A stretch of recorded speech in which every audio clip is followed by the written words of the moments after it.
네, 마켓 리더들의 뉴 노멀한 고민, 디지털 혁신의 방향성, buy or build, 혹은 build or buy.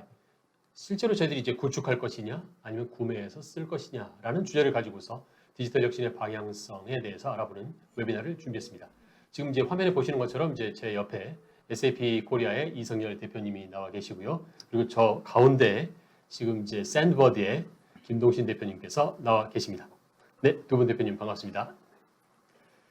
네, 지금 이제 반갑습니다. 저희들이 코로나19 흔히 얘기하는 팬데믹 상황으로 다들 지금 보시면 이제 뭐 마스크를 쓰고 다니시는 일들은 기본이고, 그 다음에 외식을 하기보다는 집에서 그 배달 음식들을 많이 시켜 먹고, 심지어 쇼핑 자체도 저희들이 이제 온라인으로 주문하는 뭐 새벽 배송이라든지 뭐 쓱 배송 이런 것들을 이용해서 저희들이 쭉 활용들을 하고 있습니다. 지금 세상이 그렇게 일상생활도 바뀌었지만 기업에서 일하는 방식들도 많이 바뀌었을 거라고 생각을 합니다. 그래서 이제 먼저 저희들이 미래를 예측할 수는 없겠지만 지금 진행하고 있는 소비자들의 모습, 그 다음에 기업에서 일하는 방식이 어떻게 바뀌고 있는지, 앞서 나가고 있는 이제 SAP와 샌드버드 이 두 기업의 이야기를 통해서, 그리고 이 기업 고객들의 이야기를 통해서 디지털 혁신의 방향성을 알아볼 수 있지 않을까 하는 생각을 해봅니다. 그럼 이제 첫 번째 질문부터 이제 먼저 드려보도록 하겠습니다. 지금 저희들이 이제 포스트 코로나 시대, 이전과 달라진 게 뭐가 있을지 먼저 제 옆에 나와 계신 이성열 대표님께 안녕하세요. 말씀을 드리도록 하겠습니다. 네, 일단 일하는 방식이 바뀌었어요. 저희 지금 저희가 아마 한 150개 이상 나라에서 오피스를 가지고 있어요. SAP가 저희가 이제 마켓캡으로는 한 전 세계에서 21번째 정도로 꽤 큽니다. 네, 그래서 그렇게 돼 있는데 지금 제가 이해하고 있기로는 듣기로는 한국하고 중국 정도를 제외하고는 오피스들이 현재 열지 않고 있어요. 그러니까 전부 재택근무를 하고 있는 거죠. 그래서 사실 저희도 이제 그 3월부터 재택근무를 했고요. 네. 그 이제 지금은 저희가 한 4월부터 애자일 워크플레이스라고 해서 아예 이제 앞으로 이제 코로나가 종식되는 거하고 상관없이 그냥 애자일 워크플레이스를 발표를 했습니다. 그러니까 인터널한 고객을 만나는 건 어쩔 수가 없는데 인터널한 모든 미팅은 화상회의로 대체하자.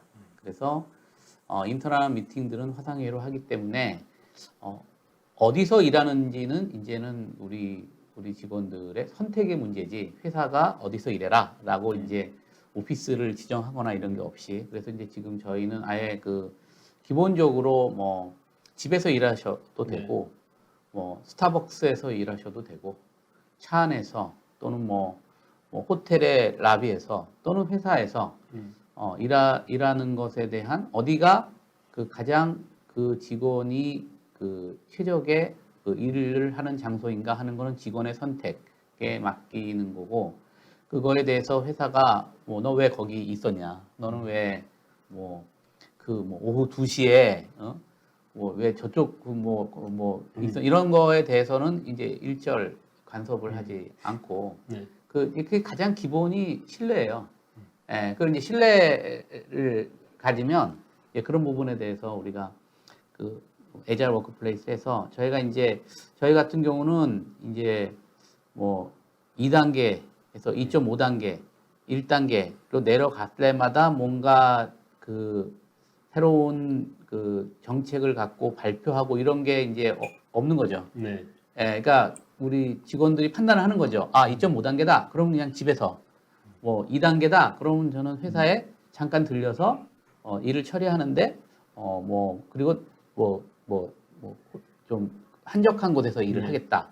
이런 부분들에 대해서 이제 다 선택할 수 있는 그런 이제 애자일 워크플레이스. 근데 이것은 이제 기술과 이 발전과 또 하나는 저희 내부적으로 표준 기술 플랫폼으로 합의가 있어야 됩니다. 그러니까 어떤 테크놀로지를 쓰고 어떤 식으로 이제 일을 그 테크닉 프로세스로, 그러니까 온라인으로 일을 하는 방식에 대해서 합의가 있고 승인이나 또는 이 뭐 결제나 이런 모든 것이 100% 디지털화가 돼야 가능합니다. 문서가 완전 페이퍼레스가 돼야 되고, 그 다음에 이제 뭐 미팅도 종류가 많습니다. 뭐 20명이 하는 미팅, 뭐 소위 워크샵, 그 다음에 1대1 멘토링, 뭐 수많은 미팅 종류가 저희가 이제 테크놀로지 플랫폼을 여러 개를 씁니다. 그러니까 뭐 가상으로 워크숍을 하고 디자인, 심지어 가상으로 디자인 싱킹을 해서 그룹별로 워크숍 할 수 있고 이런 부분들에 대해서 이제 표준 플랫폼과 또 그거에 대한 많은 공부를 해야 돼요. 그것도 이제 익숙하지 않으면 잘 하기 쉽지가 않습니다. 그냥 뭐 전화만 하면 되는 게 아니니까 회의가. 그래서 이제 그런 애자일 워크플레이스로 저희가 이제 확실하게 전환을 하고 있고요. 이거는 이제 코로나 이후 코로나가 종식되더라도 계속 뭐 코로나가 종식이 돼서 많은 분들이 뭐 회사에 오셔서 일하고 싶다는 상관은 없어요. 근데 그거는 이제 계속적으로는 그분들의 선택이 되는 그런 형태가 저희 회사도 그렇게 하고 있고 제 생각에 많은 회사들이 이제 일하는 방식이 바뀌고 그 다음에 이제 저희 이제 저희는 이제 소프트웨어를 팔기 때문에 소프트웨어 서비스나 소프트웨어 하는 분들이 해외에 많이 계세요. 그 예전에는 뭐 그런 걸 하려고 그러면 저희 고객들이 항상 이제 뭐 교육을 하든 구현을 하든 한국에 와서 출장을 와가지고 해야 됐는데 지금은 이게 온라인으로 다 할 수밖에 없고 또 해야 되잖아요. 해보니까 그렇게 차이가 안 나고 비용은 많이 줄잖아요. 네, 그렇죠. 그러니까 제 생각에 이것도 되게 많이 바뀔 것 같아요. 예전에 이제 항상 출장 와서 같이 일하고 옆에서 뭐 이거가 지금 제가 지금 샌프란시스코에 있는 김동신 대표님하고 차이를 잘 못 느끼겠어요. 이렇게 하니까요. 그러니까 그런 것처럼 이제 그렇게 바뀌어 가고 그 바뀌는 데 있어서 적극적으로 변화를 추진할수록 이번 기회가 정말 좋은 기회인 것 같습니다. 저희도 그렇게 생각을 하는데 우리나라 기업들도 적극적으로 디지털 트랜스포메이션, 그 다음에 일하는 방식, 그 다음에 그런 부분들에 대해서 변화를 주도해야 되지 않을까 그런 생각을 합니다.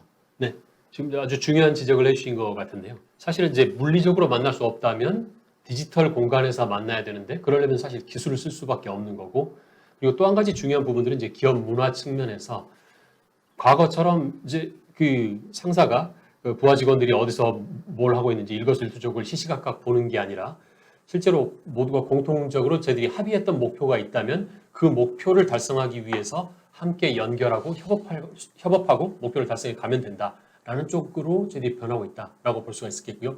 지금 이제 가운데서 계속 기다리고 계신 김동신 대표님도 사실은 지금 실리콘밸리에 계십니다. 지금 저희가 이게 한 공간에 있는 게 아니고 이 웨비나 역시 이제 디지털로 해서 연결된 웨비나라고 말씀을 드릴 수가 있는데 혹시 지금 이제 실리콘밸리에서 계시기 때문에 미국에서 느끼시는 상황은 어떠신지요? 네, 실리콘밸리 특파원 김동신입니다. 네, 반갑습니다. 반갑습니다. 한 세 가지 관점에서 말씀드릴 수 있을 것 같아요. 일단 첫 번째는 소위 말하는 뭐 디지털 퍼스트 혹은 리모트 퍼스트 회사들이 아무래도 이제 이쪽 동네에 좀 많이 있는데 잘 아시다시피 뭐 큰 기업들은 뭐 페이스북부터 구글 등등이 이미 디지털 퍼스트로 가겠다 먼저 좀 크게 선언을 했던 것 같고요. 사실은 뭐 그 리모트 퍼스트 컴퍼니 뭐 길랩 같은 회사들 이미 뭐 조 단위 밸류가 넘어가고 있는데 뭐 직원도 뭐 1,500명 가까이 되고 있고 그 외 뭐 잘 알고 계신 전 세계 사이트 한 3분의 1 정도로 파워링하고 있는 뭐 워드프레스라든가 이런 회사들이 다 이제 리모트 퍼스트로 굉장히 오랜 세월 일을 해오고 있었는데 이제 그런 회사들이 급격하게 좀 각광을 받게 됐죠. 왜냐면 굉장히 코로나에 잘 준비되어 있는 회사로 사실 코로나 이후에 혜택을 받고 내부적으로는 사실 오퍼레이션은 거의 뭐 영향이 없었다고 해도 과언이 아닐 정도로 준비가 잘 돼 있다 보니까 이 동네에 있다 보면 특히 이제 그런 파운더들끼리 뭐 세피어 이런 회사들끼리 와서 웨비나 이런 것도 되게 많이 하더라고요. 어떻게 하면은 좀 디지털 퍼스트, 리모트 퍼스트로 트랜지션 할 수 있는가? 셋업 포 석세스로 하기 위해서 어떻게 가야 되는가? 이런 좀 세션들을 좀 많이 좀 들을 기회가 있었고요. 일단 두 가지가 있겠죠. 한 가지는 outward facing, 그러니까 결국 고객, 파트너사, 또 리크루팅 할 때 외부, 조직 외부의 사람들과 어떻게 협업을 하기 위해서 프로세스를 바꿔야 되는가? 또 내부에 있는 그 임직원들과 콜래보레이션 할 때, 협업을 할 때는 어떤 식으로 좀 생각을 해야 될까? 그러니까 일단 후자 쪽이 좀 흥미로웠던 게 사실 많은 산업들, 특히 이제 디지털 퍼스트로 준비가 안 돼 있던 회사들이 제일 많이 좀 힘들어한 게 많은 업무 협업이 싱크로나이즈 된 환경. 그러니까 전화를 해서 김 대리 잠깐 내 방으로 와봐 라던가 우리 잠깐 만나서 커피 한잔 하시면서 좀 얘기를 해볼까요? 상당 부분이 같은 시간대, 같은 장소에서 만나서 일을 하는 거에 최적화되어 있는데 이 코로나 특히 디지털 퍼스트 시대는 사실은 에이싱크로너스한 환경으로의 전환이 되게 중요하거든요. 그래서 문서화라든가 시차가 어긋나거나 장소 같은 곳에 없고 이런 그 non-verbal cue, 그러니까 그러니까 비언어적인 그 커뮤니케이션이 많이 줄어들었었을 때 어떻게 하면 상대방에게 오해 없이 최대한 정보의 소실 없이 잘 전달하고 협업할 수 있는가를 하려면 결국 에이싱크로너스로 업무 그 프로세스가 많이 전환이 돼야 되는데 사실 그러면은 이런 구두상 이런 실시간 콜이 아니라 사실은 문서화로 많이 넘어가야 되고요. 그래서 문서가 이제 에이싱크로너스고 화상 콜이나 전화나 미팅이 이제 싱크로면 중간에 있는 게 사실 저희 뭐 샌드버드가 하고 있는 채팅 같은 경우 그러네요. 채팅은 이제 실시간도 있지만 맞아요. 사실 남겨놓고 나중에 확인할 수 있는 비실시간성이 공존하거든요. 그래서 슬랙이나 이런 회사들이 갑자기 굉장히 각광을 받게 된 거죠. 코로나에서 많이 올라가고 그리고 오프라인에서 이제 그 에이싱크로너스로 완전히 전환 못된 회사들은 결국 줌 같은 걸 많이 써야 되기 때문에 이렇게 다 또 줌 같은 경우도 굉장히 사용량이 폭증을 했고요. 그래서 결국은 어떻게 하면 최대한 에이싱크로너스한 쪽으로 많이 넘어갈 수 있는가가 내부 협업에서는 되게 중요한 과제가 되는 것 같고요.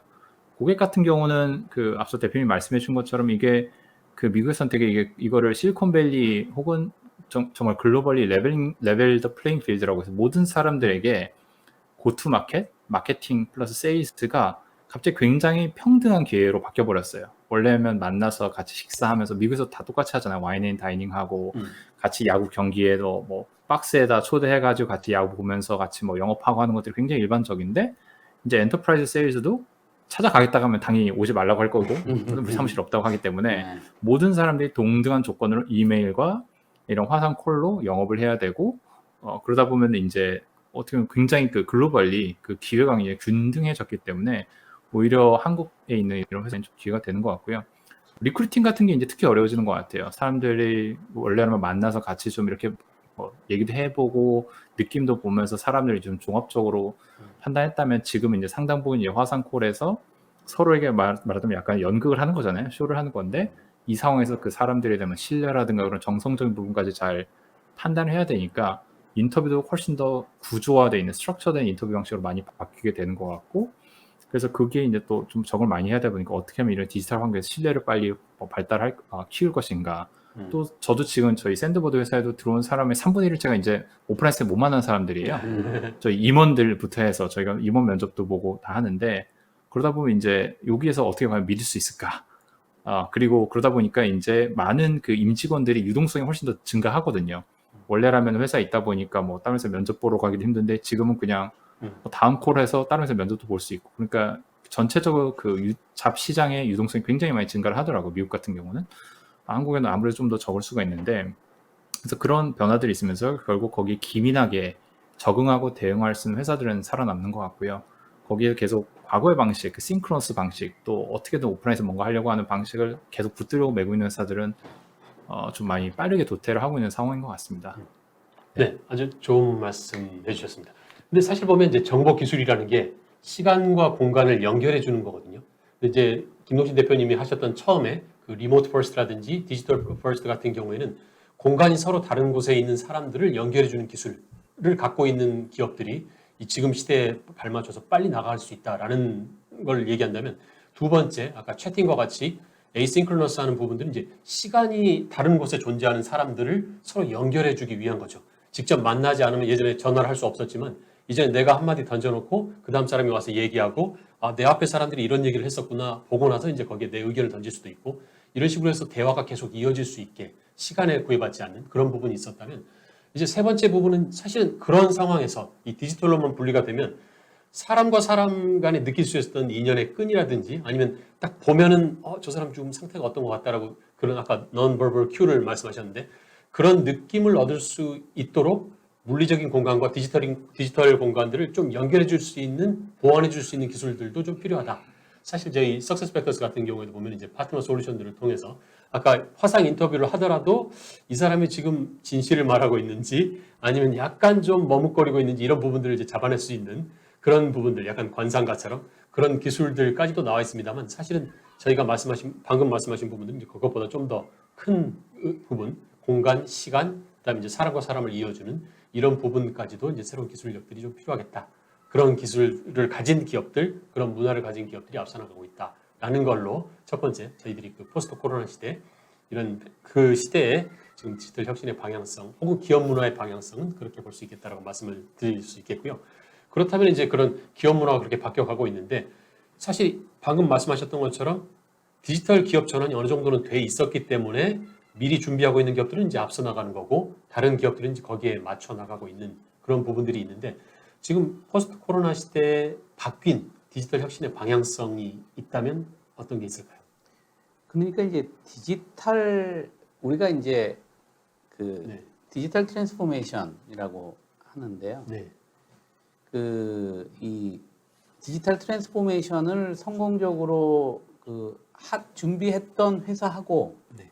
그렇지 않은 회사가 차이가 많이 나잖아요. 네, 지금 그렇죠. 사실 지금 코로나가 이 디지털 혁신을 한 5년 정도 당긴 거라고 봐요. 저는 한 5년 정도 당긴 것 같아요. 그러니까 이제 사실 그 한국이나 특히 일본, 중국, 특히 한국 같은 회사에서의 디지털 혁신이 어려웠던 점은 미국이나 유럽하고 달리 저희는 그냥 30분 이내에 사람을 만날 수가 있어요. 그리고 그 기업과 비즈니스가 분산되어 있지 않아요. 그러니까 이렇게 뭐 샌프란시스코에도 무슨 있고 뭐 뉴욕에 사무실이 있고 이렇게 돼 있는 게 아니라 전부 서울에 있어요, 기업이. 그러니까 우리가 이렇게 지금 이제 코로나 시대지만 삼성이나 뭐 현대나 우리나라 대표적인 기업들을 어떤 대부분의 업무를 다 서울에서 처리를 하고 그리고 또 30분에서 1시간 이내면 항상 만날 수가 있어요. 이게 이제 사실 다른 나라에서는 전혀 가질 수 없는 거죠. 그러다 보니까 이제 디지털 혁신이 많이 좀 늦어졌어요. 예. 아주 글로벌한 회사들을 제외하고는 좀 많이 늦어지는 편이 있는데 이제 코로나가 그거를 굉장히 앞당긴 거죠. 그게 이제 있어도 막 한 10명, 20명, 30명이 만나서 미팅을 그냥 하자. 그럼 했거든요. 예전에. 근데 이제 지금 안 되는 거죠. 예.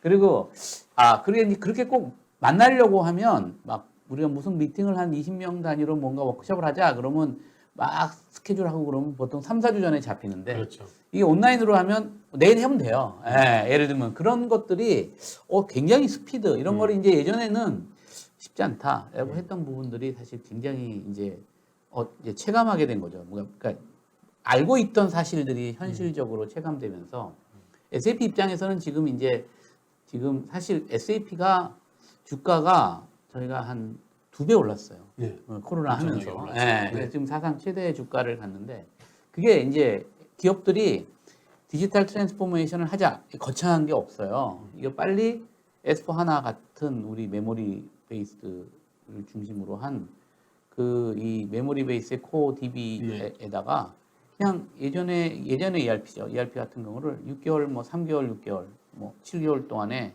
클라우드로 하던 그냥 빨리 하는 거예요. 그렇죠.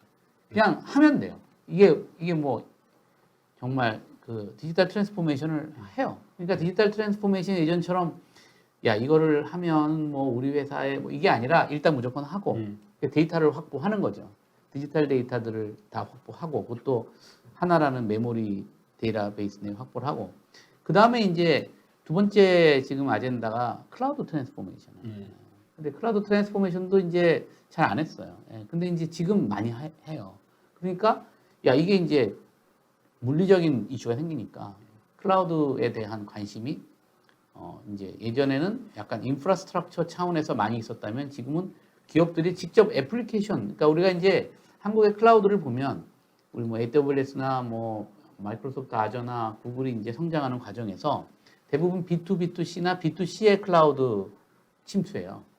근데 B2B2E, 그러니까 종업원들이 쓰는 엔터프라이즈 애플리케이션의 클라우드 침투율은 거의 없다고 보시면 돼요, 아직. 예. 그러니까 다 B2B2C나, 그러니까 뭐 삼성전자가 클라우드를 하더라도 갤럭시에 대한 클라우드를 쓰는 거잖아요. 공장을 클라우드로 하는 건 아니란 말이에요. 그러니까 이제 B2B2E는 거의 없었는데 B2B2E에 대한 클라우드 수요가 확 늘어나기 시작합니다. 이거는 사실 생각했던 것보다 빠른 겁니다. 예, B2B2E는요.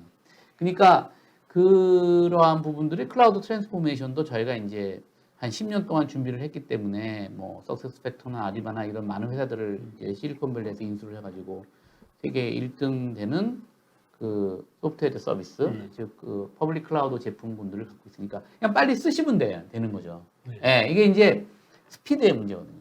그 다음에 저희가 이제 최근에 굉장히 강조를 하는 것처럼 그 비즈니스 테크놀로지 플랫폼이라고 그래가지고 오픈 플랫폼을 저희가 개발을 해서 AWS나 알리바바나 아저나 구글 위에서 돌아가는 그렇지만 이런 그 디지털 트랜스포메이션으로 확보된 데이터와 트랜잭션 데이터, 운영 데이터와 이런 퍼블릭 클라우드, 저희 사스 클라우드를 통해 가지고 그 접돼 있는 다양한 클라우드 상에 존재하는 데이터를, 그리고 아까 B2B2C나 B2C와 같은 이 지금 이제 클라우드 업체들과 같이 만들었던 많은 프론트 오피스 쪽의 시스템들을 가지고 데이터들을 이용해서 빠르게 이 회사별로 구축할 수 있는 플랫폼을 저희가 준 거죠.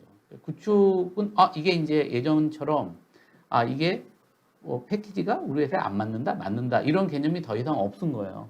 그러니까 내가 업무가 있는데 야 이거는 그냥 뭐 S4 하나 같은 디지털 트랜스포메이션으로 운영 데이터들을 빨리 그냥 뭐 재무 데이터, 물류 데이터 뭐 이런 가장 기본적인 데이터는 그냥 빨리 3개월에서 6개월, 왜냐하면 이거는 해도 되는 데이터가 아니라 해야 돼요. 기본이니까. 네, 왜냐하면 그래야 재무제표를 찍어서 우리가 발표를 하고 하잖아요.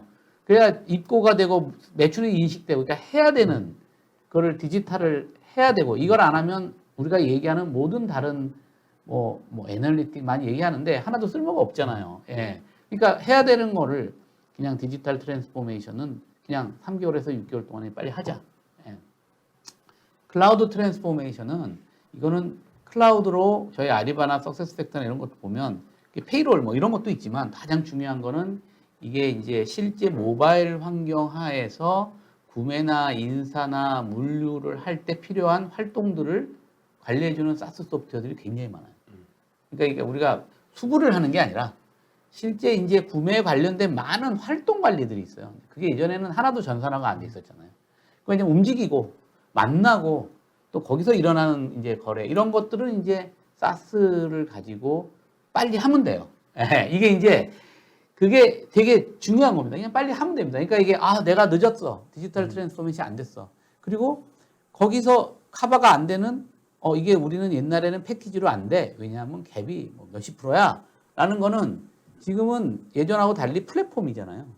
그래서 플랫폼, 특히 저희는 이제 BTP 플랫폼은 이러한 S4 하나나 사스의 이 전문 용어로는 마스터인데 좋은 용어로는 좀 쉬운 용어로는 데이터 표준 형태를 제공하고 있으니까 그 위해서 그냥 자바로 개발하시면 돼요.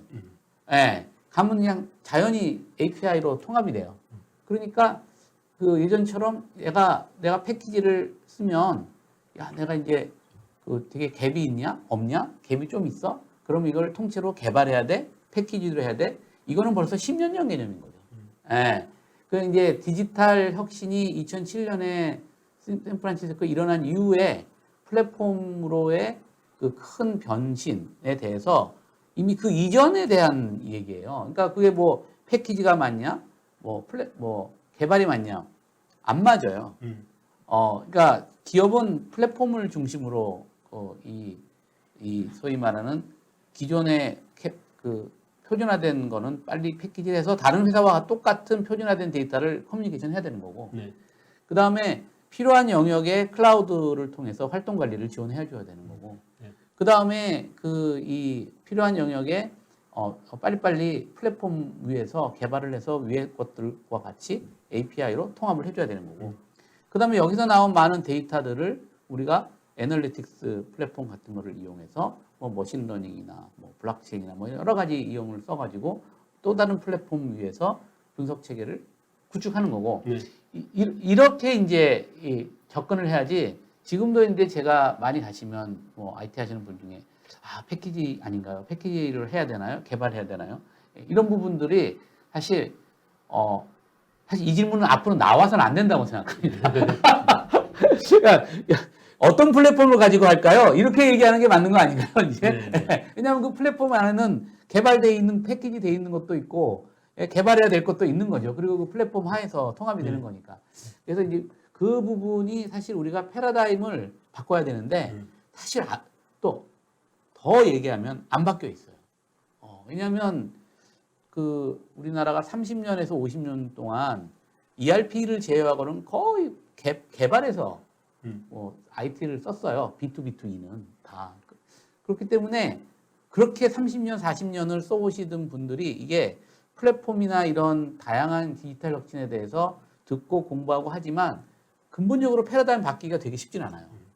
이게 야, 우리는 패키지 안 맞아. 이런 거, 그러니까 지금은 사실 패키지다 커스텀이냐라는 것을 얘기하는 거는 저는 이제 그 맞지 않다. 네. 그 질문 자체가 틀렸다라는 네. 생각을 이제 하는 주의입니다. 네, 예. 지금 오늘의 주제가 저희가 빌드냐 바이냐 이런 그러니까요. 식의 이제 네. 주제가 있어서 네. 이성열 대표님께서 얘기를 쭉 해주신 것 같고요. 네. 지금 이제 이성열 대표님 얘기해 주신 것 중에 한 가지 딱 와닿는 부분들이 있었어요. 특히 제일 와닿는 부분은 과거 같으면 이제 다 모든 회사들이 한국 같은 경우는 서울에 모여 있기 때문에 굳이 디지털 뭐 화상회의 이런 거 할 필요 없이 야 모여 하면 아까 30분 이내에 모두 다 모일 수 있는 상황이었는데 이게 이제 물리적으로 딱 중단이 돼버리기 때문에 어쩔 수 없이 디지털로 갈 수밖에 없는 상황. 마찬가지로 이제 기업의 그 디지털 전환 역시 디지털 트랜스포메이션은 먼저 그러니까 관련돼 있는 디지털 트랜스포메이션을 지원하는 소프트웨어를 먼저 도입해서 일단 그 기본적인 디지털화는 해놓고 그다음에 보다 많은 직원들이 사용할 수 있도록 클라우드 트랜스포메이션을 통해서 사용자 저변들을 확대하고 활용도를 높여가는 작업들. 결과적으로는 이런 속도가 훨씬 빨라질 것이다라는 게 지금 포스트 팬데믹 시대에 바뀐 디지털 변혁. 그리고 이런 속도를 따라잡기 위해서는 결국에는 이제 일단은 바이를 하고 거기에 플랫폼들을 활용해서 추가적으로 필요한 부분들을 이제 확장해 나가는 개발 작업. 이런 부분들이 병행돼야 된다라고 정리를 해볼 수가 있을 것 같고요. 그럼 이제 장시간 기다려주신 김동신 대표님의 의견도 지금 이 시대에 맞는 디지털 트랜스포메이션, 디지털 혁신의 방향성은 어떻게 보고 계십니까? 네, 마찬가지로 한 세 가지 파트로 나눠서 말씀드려보면 일단 산업 레벨에서의 관점이 있을 것 같고요. 그다음에 그 산업 내에 있는 회사 레벨에서 테이크할 수 있는 액션. 그다음에 마지막으로 그래서 그러면 이 상황에서 어떻게 좀 생존 방정식이라고 할까요? 그게 뭐가 있을까를 좀 어림짐작을 해보자면 일단 산업 레벨에서는 저게 있는 것 같아요. 코로나가 시작을 했지만 사실은 결국 이 디지털 트랜스포메이션에서 이제 전체적으로 시장 환경에서 영향을 받은 회사를 보면은 당연히 긍정적 영향을 받은 회사들이 있고 부정적 영향을 받은 회사가 있을 거고요. 다른 축으로는 이제 이게 장기적으로 영향을 받았냐, 단기적으로만 영향을 받았냐가 있을 건데 대표적인 게 이제 당연히 뭐 여행이나 이런 그 호스피탈리티 뭐 그 호텔 이런 쪽은 당연히 굉장히 좀 부정적 영향을 받았잖아요. 근데 코로나가 지나면 어느 정도는 회복을 할 거고, 근데 반대로 헬스케어 같은 경우는 저희가 보기에는 이거는 코로나에서 수혜를 받았지만 디지털 헬스케어 또 뭐 텔레메디슨, 텔레헬스 쪽이 근데 이거는 굉장히 펀디멘탈하게 장기적으로도 긍정적일 것이다. 이 산업들에게는 왜냐하면은 사람들이 기존에는 그 레귤레이션 뭐 규제라던가 뭐 여러 가지 그런 기존 산업의 저항 등으로 인해서 더 효율적인 방법으로 가지 못하고 있었는데 사람들이 원격 진료를 하고 나니까 이 경험 자체가 더 나은 거죠. 원래라면 병원에 가서 30분, 40분 기다리고 미국 같은 경우는 특히 갈 때마다 종이에다 3-4페이지 써서 기다린 시간이 40분이고 의사랑 얘기하는 게 5분, 10분이거든요. 이건 이제 푸시 받아가고 들어가서 화상 콜하고 설명하고 끝. 돈도 싸고 시간도 훨씬 절약이 되니까 이 경험이 너무나도 압도적으로 우월하다 보니까 코로나가 지나고 나서도 아예 근본적으로 산업이 이렇게 더 장기적으로 이동을 할 거라고 보고 있고요. 마찬가지로 음식 배달도 좀 비슷하게 보고 있고 그래서 산업별로 굉장히 좀 그 영함이 좀 많이 나뉘어지는 것 같아요. 그리고 그 산업 속에서 회사들이 좀 선택하는 전략들이 굉장히 좀 극명하게 저희가 차이가 나는 걸 많이 보는데 예를 들어 발빠르게 움직인 교육 업체 같은 경우 저희가 유럽 쪽에 이제 고객사들 중에 어떤 데는 코로나가 터지자마자 정말 바로 연락이 와서 수요일날 연락이 와서 우리 다음 주에 월요일날 출시할 거야. 그래서 원래라면은 뭐 기술 베팅하고 보안 검사하고 뭐 등등 다 해서 협상하고 하면은 한 달 걸릴 딜들이 4일 5일 만에 클로징되고 바로 월요일 출시해서 트래픽이 확 치솟더라고요. 보면서 물 들어올 때 넣어줬는다고 정말 아까 말씀하신 건 속도 적응의 속도로 기가 막히게 시장의 타이밍을 잡은 업체들이 있었고요. 또 다른 더 극명하게 신기했던 예가 스포츠 리그들이 다 셧다운 됐잖아요. 그렇죠. 그럼 모든 스포츠 리그 관련 회사들이 다 이제 안 좋게 됐는데 그 저희가 똑같은 어떤 리그 말씀드려보면 똑같은 리그에 굉장히 두 개의 선두 주자가 있는데 한 군데는 굉장히 발빠르게 온라인 팬 커뮤니티를 위한 기능을 저희 걸 통해서 바로 구현을 하셨어요. 그래서 온라인 팬 커뮤니티 했더니 트래픽이 글로 다 몰려 들어오고 여기는 계속 이제 스포츠 리그에 관련된 채팅으로 해서 실시간 방송에다 연결하겠다는데 이 방송이 안 하니까 채팅도 당연히 쓸 일이 없고 그래서 여기는 똑같은 리그를 커버하는 회사인데도 한쪽이 확 트래픽이 몇 갑절이 뛰는 동안 여기는 확 줄었거든요. 그걸 보면서 같은 산업 내에서도 이 회사가 어떤 수를 쓰는가에 따라서 어떤 전략을 고르는가에 따라서도 굉장히 생존 그 흥망성쇠가 또 달라지는구나 회사 레벨에서 전략은 여전히 유효하다라고 생각을 했고요. 그래서 그거 보면서 이제 마지막으로 보면 so what? 그래서 어떤 선택을 할 건가를 보면은 말씀하신 속도, 결국 이게 속도가 빨라진다는 거는 결국 한 가지는 원래라면 하나하나 다지면서 갈 거를 지금은 이제 최대한 빨리 고투마켓을 빨리 가는 게 되게 중요해진다는 거고, 두 번째는 그로 인해서 경쟁 강도가 훨씬 더 세진다는 거거든요. 경쟁 강도가 세졌다는 건 결국 고객들의 눈높이를 누가 더 빨리 더 많이 만족시키는가의 싸움이 되다 보니까 결국은 퀄리티가 있는 베스트 인 클래스의 파트너들을 빨리 모아서 그걸 애그리게이트해서 시장을 빨리 가는 게 중요하니까 하나하나 빌드하고 있다 보면은 사실 베스트 인 클래스로 갈 수가 없거든요. 그렇죠. 그러다 보니까 결국 시장에 있는 선도 중에 그래 결제는 누가 1위야, 뭐 ERP는 누가 1위야, 이걸 다 1위를 찾아가지고 빨리 그거를 회사 비즈니스로 만들어서 고트마켓에서 고객의 만족감을 줘야만 시장에서 생존 가능성이 올라가는 거기 때문에 이제 저희 같은 이제 미국에서는 API 경제라고 부르죠. 원래라면 다 하나하나 만들고 다 오픈 소스 어떻게 해서 만들 거를 야 그래서 결제는 누가 1위야, 뭐 인증은 누가 1위야 해서 API 회사들만 쫙 모아다가 소프트웨어 조립해서 바로 출시하고, 그래서 우리의 핵심은 뭐 데이팅 앱이면 2명을 잘 연결시켜 주는 거야, 마켓플레이스는 셀러랑 바이를 잘 연결시켜 주고 뭐 프로드를 없애주는 거야. 그래서 핵심을 제외한 나머지는 싹 다 제일 좋은 거 갖다 조립해서 속도를 극대화하는 방향으로 생존 전략을 펼치더라고요. 결국 그래서 이 환경 자체가 압력을 가하니까 그 관련해서 생존 전략으로 취하게 되는 게 결국 이런 빌버스 바이에서 자연히 더 바이로 가게 되고 속도에 더 이제 집중을 하게 되는 게 아닌가 그런 생각이 듭니다. 네. 이 시대 특히 포스트 코로나 시대, 코로나도 아니고 이 합쳐서 이제 코로나가 됐는데, 포스트 코로나 시대 저희들이 대응 방식은 두 대표님 모두 아주 민첩하게 시장에 대응하는 기업들이 앞서 나간다라는 거였고요. 이렇게 민첩하게 나갈 수 있는 방법으로서 이제 기존의 소프트웨어들을 도입해서 추가 개발하는 방법이 있는데, 똑같은 소프트웨어를 도입해서 개발을 하더라도 아까 이제 채팅 기능 얘기를 김동진 대표님이 해주신 것처럼 어디에 어떻게 쓰느냐에 따라서 달라질 수 있다. 경쟁의 차이는 극명하게. 정말로 팬들을 연결해서 팬 경험을 개선할 것이냐, 아니면 과거처럼 그냥 기존에 하던 대로 방송할 때 채팅할 수 있도록 도와주자, 여기에 딱 만족하고 마느냐에 따라서 이제 사람들로부터 멀어지느냐 가까워지느냐가 다 달라지는 것 같다라고 좀 정리를 해볼 수가 있겠고요.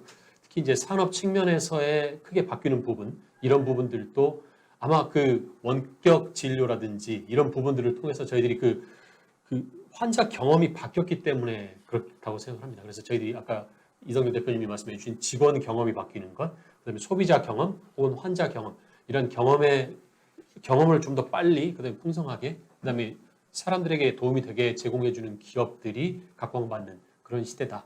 거기에 맞는 발빠른 혁신을 하기 위해서는 내가 잘하는 거, 그리고 나만큼 어떤 특정 분야를 잘하는 기업들이 서로 연결이 되어서 빨리 움직이는 것이 이 시대를 앞서 나가는 이제 디지털 변혁의 방향성이다라고 정리가 거의 끝난 것 같습니다만 일단은 뭐 이론은 정리가 기가 막힌데요. 빨라요. 네. 너무 정리를 되게 빨라요. 잘하셔가지고 네. 그런 부분들이 그래 실제로 그렇다면 이제 그런 이제 이론적으로는 그게 딱 맞는데 구체적으로 이제 SAP 고객들이 그런 부분들을 어떻게 헤쳐나가고 있고, 샌드버드는 아까 지금 그 불과 며칠 만에 이렇게 빨리 계약을 성사시킨 그런 고객들도 있었습니다만, 그런 고객 사례를 중심으로 한번 이야기를 풀어나갔으면 좋겠습니다. 그러니까 저희는 아까 말씀드린 것처럼 지금 이제 디지털 트랜스포메이션을 계속 얘기해 왔었잖아요. 네. 그러니까 크게 세 가지 포인트예요. 디지털 트랜스포메이션. 그래서 이제 기업의 그 핵심 업무들을 빠른 시간 내에 디지털해서 디지털 데이터로 전환시켜놔서 하자라는 거고, 두 번째가 이제 클라우드 트랜스포메이션. 그래서 예전에 IT로는 지원되지 않던 많은 활동이나 뭐 이런 관리들을 빨리 사스 클라우드 같은 걸 통해 가지고 빨리 하자.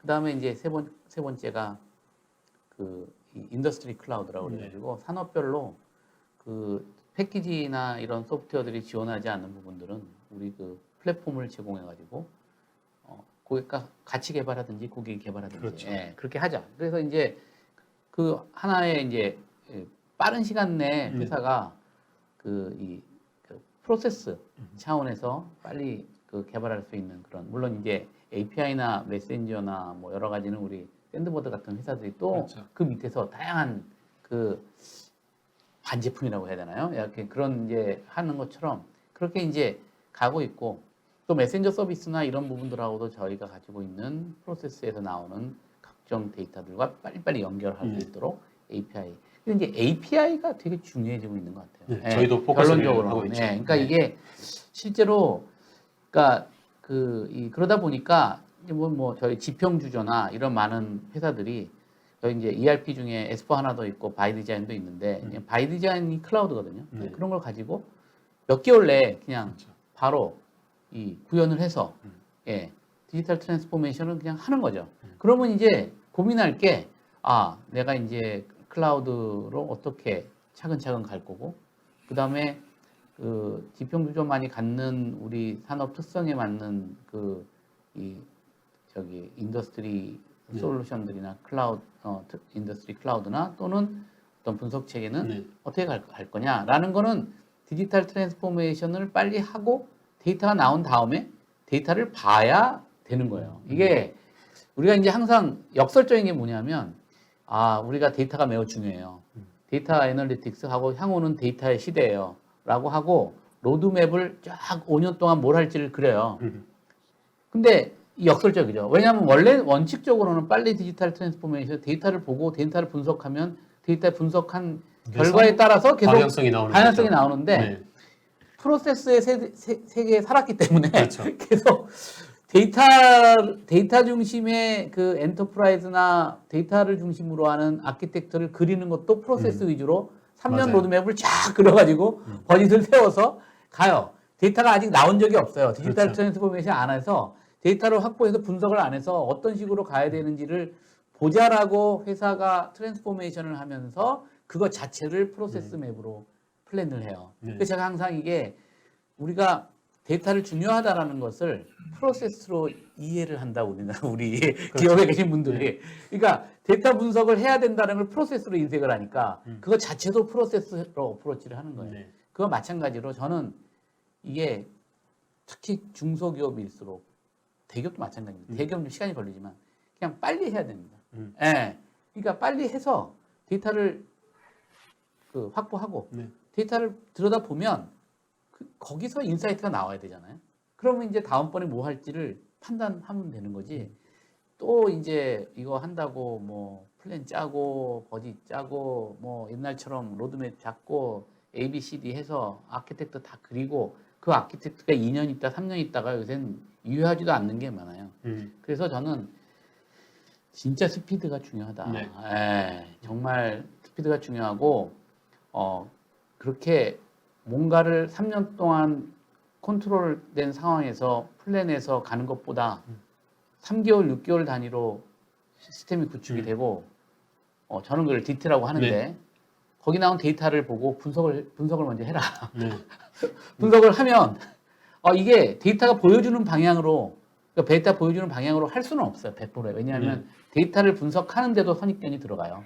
방법 자체도. 그렇지만 어쨌든 분석된 데이터를 가지고 계속적인 방향을 바꿔나가면서 회사가 이 발빠르게 시장에 대응하고 이런 디지털 할 수 있거든요. 그래서 네. 저는 진짜 디지털 트랜스포메이션의 이 코로나가 기업들에게 준 가장 주요한 레슨은 디지털 트랜스포메이션을 하냐 안 하냐. 이거 저는 이제 어차피 다 한다고 돼 있어요. 이게 스피드예요. 예. 그냥 이게 빠른 시간 내에 하자. 이 네. 스피드. 그리고 진짜로 데이터를 보자. 예. 그렇죠. 빨리 해서. 예. 데이터를 보는 것을 계속 계획하는 게 아니라 그렇죠. 어떻게 볼 네. 건가를 또 계속 계획하고, 예. 이제 계속 그런 게 많잖아요. 그게 제 생각에. 그래서 이거는 사실 중소기업들은 더 빨리 할 수 있어요. 네. 예, 대기업이 뭐 2년 걸려서 이거 되게 힘들어요. 이런 디지털 트랜스포머. 근데 중소기업은 3개월에서 5개월이면 하거든요. 그러면 뭐 고민할 동안에 그냥 요새는 가격도 다 표준화돼 있잖아요. 뭐 다른 데랑 다 꺼도 이게 뭐 수십만 회사가 한 거기 때문에 우리나라만 해도 뭐 기업의 80%가 했으니까 가격이 이미 다 퍼블리시 돼 있어요. 그러니까 그냥 고민할 게 아니라 빨리 하고 그 데이터 보고 방향성 정하고 또 가고 이게 이제 이 코로나 이후 시대 기업들한테 중요한 레슨을 던져주고 있다라고 생각을 합니다. 네. 네, 그럼 이제 방금 말씀하셨던 것처럼 이제 지평주라든지 아니면 브랜드엑스라든지 이런 여러 중소 중견 기업들이 일단 디지털 트랜스포메이션 하는 방법으로 1차적으로는 디지털 데이터를 만들어 줄 수 있는 솔루션을 구입해서 한 3개월에서 6개월 이내에 빨리 하는 네, 거죠. 빨리 진행을 예. 하고 정말로 쏟아져 나오는 예. 데이터를 보면서 그리고 이제 보면서 그렇죠. 이제 결정을 해야 되는데 저 진짜 제가 이 얘기 꼭 하고 싶은데 데이터를 어떻게 보고 데이터를 어떻게 분석하고 데이터를 어떻게 만들어가는 로드맵을 프로세스화 시키는데 1, 2년 보내는 회사를 정말 너무 많이 봤습니다. 그 데이터를 보질 않고 네. 약간 그래서 저희가 이제 SAP 하면은 ERP 회사, ERP는 뭐 프로세스 중심의 회사. 과거 이제 그래서 프로세스 통합을 얘기를 많이 했는데 그러다 보니까 대표님께서 말씀해 주신 것처럼 뭐 데이터 디지털 트랜스포메이션 얘도 뭐 기획해서 프로세스 중심으로 이렇게 생각하는 부분이 많은데 이건 완전히 다른 것 같아요. 저는 네. 프로세스 전문가잖아요. 네네. 제가 이제 PwC, IBM, GBS, AT까지 프로세스 컨설팅만 30년을 해서 저가 가장 이거에 대해서 얘기할 수가 있습니다. 네네. 그리고 SAP가 프로세스를 지원하는 소프트웨어이기 때문에 그동안 역설적으로 이거를 제가 얘기 드릴 수가 있습니다. 예. 네. 그렇게 얘기할 수가 있습니다. 네. 그럼 이제 네. 샌프란시스코 특파원으로 지금 주제 김동진 대표님은 네. 지금 이제 역시 저희가 지금 뭐 이성열 대표님도 얘기 중에 API의 중요성에 대해서 쭉 얘기를 해주셨는데 샌드버드야말로 이 뭐 API 중심으로 혁신을 그렇죠. 빠른 속도로 네, 해나가는 기업이 API 아닐까 회사죠. 합니다만 그 샌드버드의 입장은 어떻습니까? 네, 일단 저희가 뭘 하는지 간단하게만 좀 설명을 드리면은 그렇죠. 네네. 그 청자분들께 좀 도움이 될 것 같아요. 그래서 일단 저희는 그 세계 현재 1위를 하고 있는 채팅 API 회사고요. 현재 월 한 1억 명 정도가 샌드버드를 통해서 이제 대화를 나누고 있고, 최근 이제 보이스랑 비디오까지 해서 결국 사람과 사람을 연결시키는 가장 좋은 그냥 API다라고 생각을 해주시면 좋을 것 같고요. 저희 사용자들은 사실은 엔드 유저분들이 아니세요. 다 개발자분들이시고 전 세계 지금 한 3천, 4천만 정도의 이제 엔지니어분들이 계시는데 그분들을 위한 엔드-투-엔드 솔루션인 거죠. 저희는 그래서 클라우드 인프라스트럭처부터 해서 그분들이 클라이언트 쓸 수 있는 SDK, 모바일 앱에 탑재하는 SDK, 또 서버에서 연결하는 API까지 다 엔드-투-엔드로 그분 오로지 개발자분들을 위해서 이제 만들어진 솔루션이라고 보시면 될 것 같고요. 결국 그 사람과 사람이 그럼 결국 누구냐? 이게 뭐 데이팅 앱에서 남자 여자분일 수도 있고 뭐 남자 남자분일 수도 있겠죠. 그리고 바이어투 셀러 뭐 마켓플레이스에서는 판매자와 구매자, 뭐 음식 배달할 때는 음식 배달부랑 주문한 사람, 의사랑 환자, 선생님과 학생, 결국 사람과 사람끼리 연결이라면은 저희가 그거는 현재 가장 잘 하고 있는 업체라고 보시면 될 것 같고요. 그래서 주로 저희 고객사분들이 거의 앱스토어로 생각해 보시면 카테고리에는 거의 한 90% 정도의 카테고리는 저희 고객사들이 다 계세요. 그래서 뭐 최근에 이제 아무래도 코로나다 해서 음식 배달을 집에서 많이 시켜 드시는데 현재 뭐 세계에서 가장 크게 잘하고 있는 데가 딜리버리 히어로 같은데 한국에서 이제 우아 형제들과도 같이 인수합병을 한 거기 같은 경우가 이제 저희 고객사라서 전 세계 뭐 몇십 군데 이제 맞아요. 예. 그렇죠. 한국에서 이제 우한 형제 고객사이시기도 하고요. 네. 그리고 또 뭐 미국에서 특히 헬스케어 최근에 뭐 많이 화두가 된 상장사 뭐 리본고라든가 아콜레이드 이런 데들이 이제 상장사 뭐 수십조 기업 가치들 하고 있는데 거기 같은데 이제 디지털 헬스케어 결국 헬스케어 프로페셔널 그 뭐 보험 담당이든 의사든 그 간호사든 간에 그걸 환자들과 또 임직원들과 연결해주는 그런 디지털 커뮤니케이션 또 이제 스포츠 같은 경우도 최근에 NBA 다시 시작을 했는데 저 NBA도 저희 고객사고 NBA가 미국뿐만 아니라 또 뭐 일본이나 여러 가지 세계에도 다 브로드캐스팅하는 파트너들인데 이제 저희도 그런 데들 저희 고객사로 계시고요.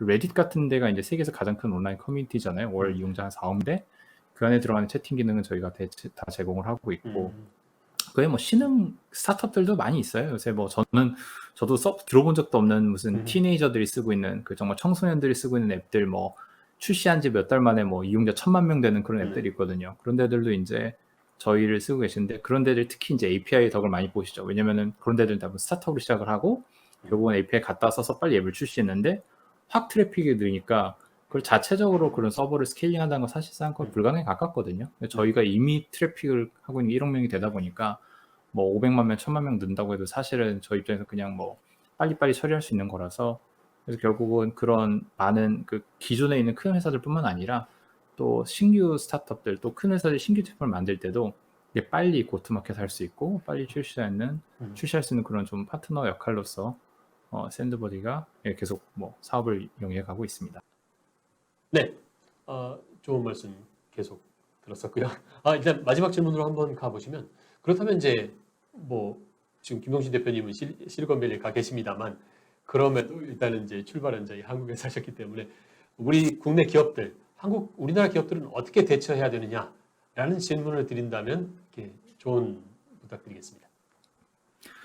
네, 일단 코로나 때문에 얼떨결에 다 같이 이제 디지털로 전환을 하고 있는데요. 그렇죠. 사실 저는 이게 어마어마한 기회라고 생각을 합니다. 특히 이제 저희 같은 경우도 전 세계 뭐 미국, 뭐 유럽, 동남아 이렇게 다 영업을 해보고 있는데 코로나로 인해서 정말 영업을 하기가 어떻게 보면 수월해졌거든요. 고객사들이 더 이상 기대가 뭐 만나서 뭘 하는 거 기대를 안 하니까 지금 이럴 때 최대한 빨리 도전하고 해외 시장에 진출하고 영업, 마케팅 다 공격적으로 해서 정말 그 시장의 기회를 좀 언락할 수 있는 것 같아요. 이 어마무시한 기회가 다시 안 올 수도 있거든요. 이런 시기에 이때 최대한 좀 해외 고객사들 한 명이라도 더 전화 통화해보고 보내서 영업 열심히 하셔가지고 빨리빨리 이 어마무시한 글로벌 마켓으로 진출을 하시면 좋지 않을까 생각이 듭니다. 네, 좋은 말씀이신데 국내 기업들이 제일 어려워하는 게 저희도 그렇게 얘기하거든요. 중소 중견기업 한국 시장 너무 좁다.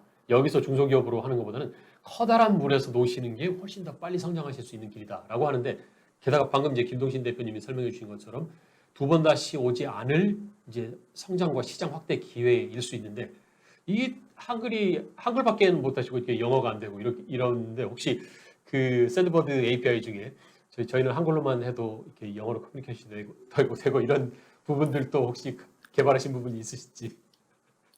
아유, 좋은 질문인데요. 저희도 그런 것들은 저희 전문 영역이라서 다른 또 API 회사랑 그렇죠. 일을 하고 있습니다. 그래서 저희 안에 번역, 연결하는 예, API를 써라. 번역, 네. 번역 기능이 있는데 그게 네. 다른 회사의 또 API를 저희가 연동해서 제공하는 거고요. 그리고 네. 또 하나가 저 최근에 한국에서 제가 굉장히 많이 놀란 게 샌드버드 한국 오피스도 지금 한 20%, 25% 정도가 다 외국 분들이세요. 근데 한국에서 인재들이 네. 많이 와 계시는데 네. 그런 분들이 일할 만한 괜찮은 글로벌 환경이 사실 많지가 않거든요. 그래서 그런 인재들이 다 도처에 있으니까 그런 분들에게 이제 기회창을 열고 홍보를 하면은 또 반대로 해외 진출을 여기에서 일하고 싶은 분들이 많이 계시니까 그런 분들을 통해서 또 다시 해외 진출할 때 좀 도움을 받을 수 있지 않을까 생각이 드네요. 해외 인재를 중소 중견기업에 영입하는 것도 빨리 해외로 진출할 수 있는 길 중에 하나다. 좋은 이게 통번역 API를 갖고 있는 업체와 손을 잡는 것처럼 실제로 그 나라 말이 되는 사람, 경험이 있는 사람을 영입해서 우리 회사에서 일을 시키는 것도 아주 나중에 사업 진출에 도움이 되는 일일 것 같습니다. 네, 좋은 말씀 감사드리고요. 그러면 이제 이성열 대표님 이제 한국에 계시니까 한국에 있는 국내 기업들에게 이제 마지막으로 드리고 싶은 제안. 이 기회를 저도 빨리 네. 잡아서 활용했으면 좋겠습니다. 네. 지금 사실 코로나 상황은 한국은 상당히 잘 대처하고 있는 나라라서 기업들 입장에서는 지금 업무의 연속성도 확보돼 있고 네. 사실 다른 나라의 기업보다는 지금 업무 환경이 상당히 좋은 편이에요. 그렇죠. 그래서 이번 기회에 그 과거에 좀 주저주저했던 많은 디지털 혁신이나 디지털 전환 이런 부분들을 빨리 해내서 그 앞서갈 수 있는 계기가 되었으면 좋겠습니다. 네. 예. 두 분 좋은 말씀 감사드리고요. 네. 지금 저희가 출발은 이렇게 했습니다. 마켓 리더들의 뉴노멀한 고민, 디지털 혁신의 방향성이 과연 빌드냐, 바이냐. 결론은 빨리 바이해서 좋은 솔루션들을 빨리 연결해서 그다음에 이제 우리만 갖고 있는 게 있으면 우리만 되는 건 빨리 빌드해서 연결한 다음에 시장을 확대해라. 이런 쪽들로 이제 정리를 해보실 수가 있을 것 같습니다. 지금 이제 샌프란시스코 특파원으로 계신 김동신 대표님. 아니 앞으로는, 이것도 예. 되게 중요한 것 같아요. 네, 네, 네. 왜냐하면 저 김동신 대표님을 제가 페이스북에서 네. 만났거든요. 네, 네. 그래서 디지털로 먼저 만나신 거고. 샌드보드가 이름이 너무 이뻐가지고 네. 이제 들어가가지고 샌드보드 회사 보다가 네. 대표님하고 페이스북으로 만났고 이번에 이제 같이 웨비나 하면서 한 여러 번 같이 대화를 나눴잖아요. 네. 되게 친해진 것 같은데 네. 사실 한 번도 못 뵀어요 저는. 그렇죠. 현실 세계에서. 네.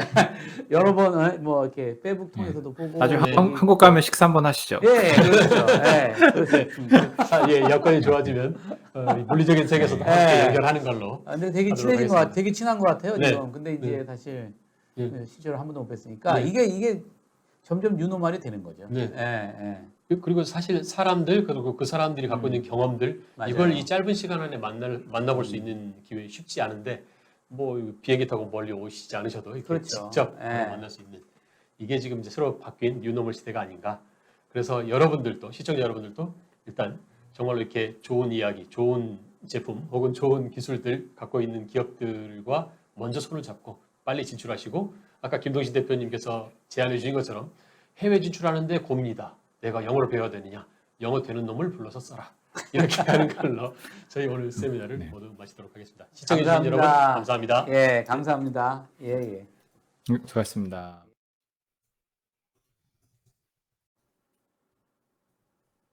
네, 방금 이제 인사를 드렸습니다만 저희들이 다음에 있는 시간들이 이제 질의응답 시간인데 질의응답에 들어가기 전에 지금 이제 채팅창을 보시면 채팅창의 상단 혹은 뭐 아래쪽에 보이는 URL이 있습니다. 그 비틀리로 해서 축약되어 있는 URL을 클릭하시면 지금 오늘 세션에 대해서 오늘 웨비나에 대한 여러분의 의견들 그리고 여러분의 이제 그 부분들 참여를 하실 수가 있는데 좋은 의견 남겨주신 분들 저희들이 추첨을 통해서 요즘 보시면 이제 뭐그 솔캠도 있고 여러 가지 캠핑족들이 많이 있으십니다. 그래서 지금 이제 설명 참여해 주신 분들 중에서 추첨을 통해서 지금 화면에 보셨던 것처럼 그럼 이제 캠핑용 의자 1인당 2세트를 이렇게 2개가 한 세트가 되겠죠. 이걸 드리는 걸로 이제 진행을 하도록 하겠습니다. 그리고 또 오늘 상당히 좋은 말씀 많이 들으셨을 텐데 또 새로운 스타트업 기업, 그다음에 IPO를 준비하는 기업 공개를 최초 공개를 준비하는 기업들을 위한 IPO 저니 시리즈도 이제 저희들이 전략 수립 웨비나라고 해서 22일 화요일 오전 10시 30분에 저희들이 준비가 되어 있습니다. 그래서 네이버에 SAP IPO 이거 검색어로 치시면 바로 그 IPO 저니를 도와드리는 웨비나에 대한 세션들도 언제 참여하실 수 있는지 사전 등록하시고 참여하실 수가 있겠습니다. 네, 그러면 이제 설문 주소창이 잘못된 것 같다고 하셨는데 주소가 뭐 맞겠죠? 네, 네. 그 부분들은 이제 저희들이 진행하도록 하고요. 그럼 지금부터는 이제 저희들이 여러분들이 갖고 계신 여러 가지 질문에 대해서 지금 두 분 대표님이 직접 답변을 드리는 시간을 갖도록 하겠습니다. 네, 설문 잘 되고 있다고 하시고요. 이미 앞부분에 상당히 그 질문을 미리 주신 분들이 계세요. 예를 들어서 맨 처음에 저희들이 애자일하게 조직을 운영해야 된다라고 얘기를 했을 때 그렇다면 애자일하게 진행을 한다면 이게 기존에 있었던 것처럼 이제 기능 부서 중심의 펑셔널 디파트먼트 조직으로 운영을 하는 거냐 아니면 별도의 조직 형태로 운영하는 거냐라는 의견들이 있으셨거든요. 거기에 대해서 일단은 이게 지금 위쪽이 좀 잘려 보입니다만 우선은 김동신 대표님께서 아무래도 그 개발 조직들을 운영을 많이 하고 계시기 때문에 애자일 조직, 뭐 스크럼 방식이냐, 뭐 펑셔널 부서를 활용하느냐 여기에 대해서 의견을 한번 주시죠. 예, 일단은 저는 방법론의 구애를 받기보다 일단은 그 회사의 스테이지에 먼저 좀 이해를 갖는 게 중요한 것 같고요. 그러니까 회사 사실 굉장히 작고 뭐 5명, 10명일 때 고객들과 직접 얘기를 해서 그 피드백을 받아서 그 고객과의 콜에 들어간 사람이 실제로 개발을 한 다음에 출시를 한 데까지 그 피드백 사이클이 굉장히 짧은 경우는 사실은 그런 방법론보다는 그러니까 어떤 틀에 많이 집착을 하기보다는 결국 그 사이클을 어떻게 하면 최대한 빨리 돌릴 수 있는가 좀 고민을 해보는 게 맞는 것 같고요. 이제 회사가 커지다 보면은 조직들이 이렇게 계속 진화를 하잖아요. 뭐 기능 조직으로 갔다가 다시 뭐 매트릭스 조직으로 가기도 하고. 근데 결국은 거기서 많이 옵티마이즈 해야 할 거는 아까 말씀드린 대로 고객을 그 외부에서의 피드백과 내부에서의 개발과 그 다시 출시를 해서 그 러닝 커브 러닝의 그 사이클을 최대한 빨리 가져가는 게 좋은 것 같아요. 그러다 보니까 자연스럽게 뭐 스크럼이냐 혹은 뭐 그 스쿼드 조직이냐 뭐 여러 가지 그런 방법론들이 나오게 되는 것 같고요. 그 사이에서 또 중요한 게 이제 회사의 뭐 문화라던가 그 속에서 이제 같이 일하는 사람들 구성원들 또 리더십의 그 일종의 철학이죠. 그런 것들을 좀 잘 맞는 걸 또 고민을 해야 되는 것 같고요. 이 동네에서 제일 많이 이제 보는 거는 일단은 그 오너십인 것 같아요. 그러니까 한 조직의 한 제품이나 사업부에 대해서 그 팀 전체가 아이디어부터 개발부터 출시해서 그거를 개선해 나가는 그 사이클에서 전체적인 오너십을 가질 수 있는 조직으로 계속 조직들이 진화를 하는 것 같거든요. 그래서 그 과정에서 저희 같은 경우는 이제 뭐 스프린트 방식을 도입하고 뭐 일종의 뭐 스크럼인데 그거를 뭐 있는 그대로 문자 그대로 뭐 적용한다기보다는 나름 또 샌드보드의 이제 방식으로 그걸 또 어느 정도 그 진화를 시켜서 저희는 이제 하고 있는 편이고 또 그 핵심 사업 분야 또 신규 사업 분야에 따라서 좀 약간 다른 것 같아요.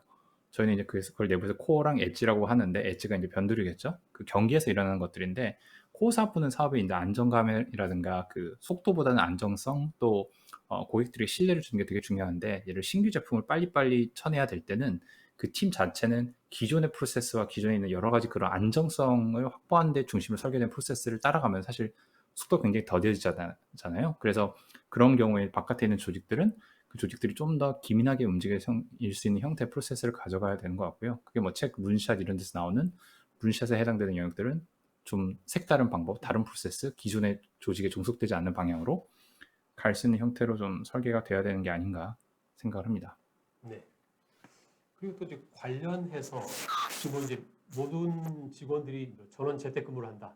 그러면 실제로 그 빌드 작업들을 해야 될 때 한꺼번에 이제 뭔가 공통적으로 동시에 작업해야 될 경우들이 있을 수가 있는데 아까 이제 김동진 대표님께서 이제 그 어싱크러너스하게 서로 이렇게 커뮤니케이션도 하고 일도 누가 이제 흔적을 남기고 가면 다음 사람이 그쪽을 이제 집어서 일을 진행하고 이런 방식에 있어서 혹시 너무 시간차가 많아져서 구축하는 작업들이 어려워지는 부분은 없을지 말씀은 김동진 대표님이 하셨는데 이성열 대표님한테 한번 질문을 다시 한번. 네, 지금 보시면 이제 뭐 사실 이 부분들은 뭐 프로젝트 뭔가 개발하는 작업들 중심인데 네. 이것뿐만 아니라 어떤 기업에서 하는 모든 활동들이 네. 만약에 어싱크러너스하게 디지털 방식으로 이제 누가 이렇게 메시지를 남겨놓고 떠나고 나면 한참 후에 그 뒷부분을 이제 다음 사람이 와서 잡아가고 이렇게 일을 하다 보면 혹시 그 제때 일 처리가 안 된다든지 이런 문제점들은 없을지. 사실 지금 그 제가 사실 질문을 정확하게 이해는 못했는데, 네네. 그러니까 그 기업에서 디지털로 일을 한다는 거는 지금 뭐 디지털로 프로세스가 되면 리얼타임으로 뭐 일을 하는 거잖아요. 네. 그러면 지금 그걸 하는 데 있어 가지고 그 피지컬하게 실제 사람들이 그 일을 하는데 타임 계획을 질문하신 건가요? 아마도 이게 재택근무를 전원이 하다 보니까 네. 사무실이었으면 갑자기 사장님 하고 제가 이제 갑자기 찾아가서 뭔가를 일 처리할 수도 있는데 이제 사장님한테 보고 여쭤봐야 돼요. 즉흥성이 떨어진다. 그걸 질문하시는 그렇죠. 거예요. 그런 부분이죠. 재택근무 관련된 네, 맞습니다. 업무인가요? 전원이 재택근무를 할 경우에 혹시 전원이- 생산성 하락이나 이런 부분은 없는지. 저희가 지금 재택근무를 하고 있어요. 저희는 지금 아마 SAP 대부분 나라 오피스는 지금 문을 닫고 한국하고 중국 거 뭐 몇 개 정도 오피스만 지금 문을 열었고 저희도 지금 이후부터 이제 에자일 워크플레이스라고 그래가지고 재택근무라고 하지 않고 에자일 워크플레이스라고 해요. 네. 저희는. 그러니까 그 일을 하는 방식을 저희 직원들이 선택하게 하는 거죠. 그러니까 저희가 이제 고객을 많이 만나니까 고객을 만나는 활동은 우리가 어차피 나와서 대면으로 활동을 하고 고객에 가서 프로젝트를 한다거나 영업을 하면 대면을 하지만 기본적으로 이제 인터널하게 하는 모든 일들은 그 화상회의나 콜이나 또는 플랫폼을 중심으로 하기 때문에 이제 일을 어디서 하든지 상관이 없다. 그러니까 이제 본인이 재택근무를 선택을 하면 재택, 뭐 스타벅스에서 하면 스타벅스, 아니면 뭐 저 회사에 와서 하고 싶으면 회사에. 지금 우리가 코로나 전하고 보면 회사에 오는 분이 한 20% 네. 정도 되는 것 같아요. 그러니까 저희가 이제 저희가 오피스가 3개인데 도곡동 오피스가 한 500명 기준으로 지금 돼 있고요. 이제 반포에 한 200명 있다고 보면 500명 기준으로 해서 회사에 한 100명 정도 와 있는 것 같아요. 근데 한 150명 정도는 고객 사이트에 있는 것 같고요. 그럼 한 200명 정도가 이제 뭐 재택근무를 하거나 이제 그것도 이제 재택근무 형태도 보면 이제 그 여러 가지 형태로 재택근무를 하게 되는데 현재까지 저희의 지금 한 5개월 됐죠. 6개월 정도를 보면 퍼포 이슈는 거의 없었어요. 그렇죠. 네, 왜냐하면 저희가 이제 가장 신경 쓴 부분이 저희가 실제로 회의를 한다 그러면 아까 얘기한 것처럼 회의 종류가 저희가 한 500명 되니까 뭐 회의가 뭐 한 수백 개 될 거 아니에요. 네. 그러면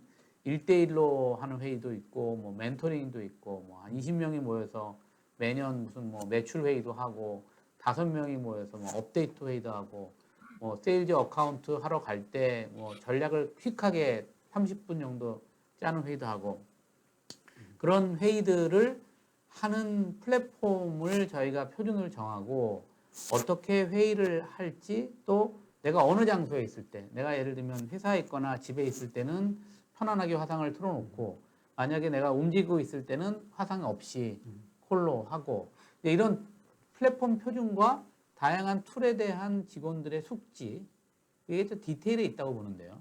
그 다음에 우리가 재택근무나 또는 애자일 워크플레이스를 하는 데 있어서의 회의의 룰에 대한 디테일한 정의, 예의, 그 다음에 결국은 그 회의를 통해서 우리가 성과를 도출해야 되잖아요. 어떤 성과를 도출해내고 이런 측면에서 보면 지금 저희는 그런 부작용이 없을 수는 없어요. 물론 어떤 회의는 뭐 좀 대면이 필요한 회의가 있어요. 그러니까 예를 들면 뭐 디자인 싱킹을 한다든가 이런 건 상대적으로 대면이 매우 유리한 약간 창의적 이런 회의들에 대해서는 아쉽죠. 그렇지만 한 70, 80%의 일반적인 대부분의 미팅들, 그냥 몇 명이 모여서 하는 미팅들은 뭐 저는 화상회의라고 해가지고 아까처럼 이렇게 막 우발적으로 너 누구 만나가지고 지금 이런 얘기 해야 되겠어 라고 했을 때 그 사람이 그 장소에 없었기 때문에 전화를 하거나 또는 못 만나는 것보다 저희 같은 경우는 이제 플랫폼 표준을 쓰는데 그 표준 플랫폼으로 바로 어레인지를 해가지고 20분 이내에 회의를 하는 게 더 빨라요.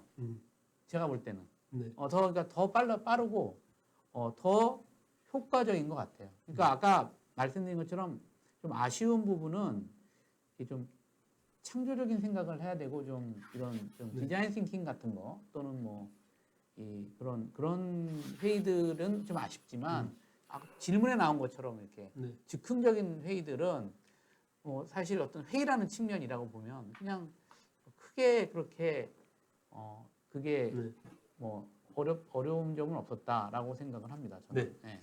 사실 그 두 가지 질문이지만 둘 다 어떻게 보면 이제 어떻게 하면 서로 그 재택, 모바일 이런 환경에서 그다음에 언택트 환경에서 생산성도 높이고 그다음에 이제 민첩성을 확보할 것이냐라는 측면에 대해서 지금 이제 김동진 대표님께서는 방법론도 중요하지만 예를 들어서 애자일이냐, 스프린트냐, 스크럼이냐 그런 여러 가지 방법론도 중요하지만 사실 목적이 애자일하다라는 얘기는 고객의 피드백을 최대한 빨리 받아서 우리의 제품 개발 프로세스에 반영하는 것.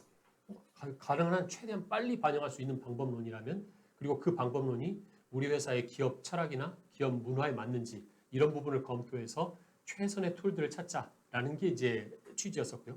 그리고 사실 마찬가지로 이성열 대표님께서도 이게 사실 모두 재택근무를 하면 생산성이 떨어지지 않느냐 싶겠지만 실시간으로 커뮤니케이션이 필요한 부분들 그 다음에 혹은 직접 대면을 해야 되는 부분들의 각각의 용도에 맞춰서 거기에 맞는 디지털 툴들을 적재적소에 배치를 할 경우에 원하는 소개 성과를 얻을 수 있다. 다만 한 가지 아쉬운 점들은 모여서 이제 즉흥적으로 창의적인 아이디어를 내야 되는 사람들이 많이 모일수록 창의력이 발현되는 그런 공간은 조금 이제 저희들이 멀어졌다는 점들이 약간 아쉽지만 그거 외에 나머지 일상적인 업무는 전혀 문제 없이 잘 돌아가고 있다. 그러니까 저는 이 재택근무, 저 이제 미국에서 또 근무를 했었어요. 그렇죠. 예전에 뉴욕에서 근무를 했어요. 거기 다 재택근무였는데 가장 재택근무나 이런 애자일 워크플레이스에서 가장 중요한 건 신뢰라고 생각을 합니다. 그러니까 재택근무를 했으면 이 사람이 재택에 있든 뭐 어디 가 있든 심지어 뭐 헬스클럽에 가서 운동을 하다가 나오든 그 일을 하고 있다라는 과정에 대한 신뢰를 해서 그걸 뭐 체크하고 막 뭐 어디 있니 이거에 대한 거를 회사에서 상대적으로 신경을 덜 써야 돼요. 이 사람이 재택근무나 어떤 정해진 회의 시간에 들어서 회의하고 거기서 나눈 성과에 대해서 평가를 해야 재택근무가 성공을 하지.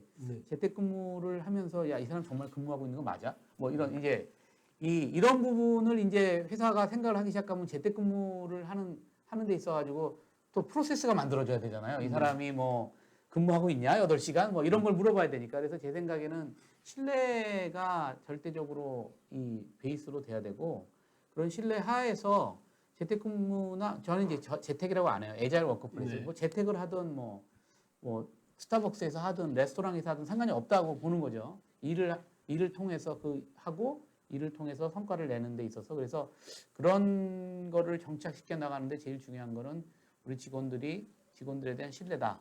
근데 그 신뢰가 많이 떨어지면 상대적으로 재택근무보다는 사무실 근무를 해야 되지 않는가 이런 생각이 듭니다. 네, 알겠습니다. 네.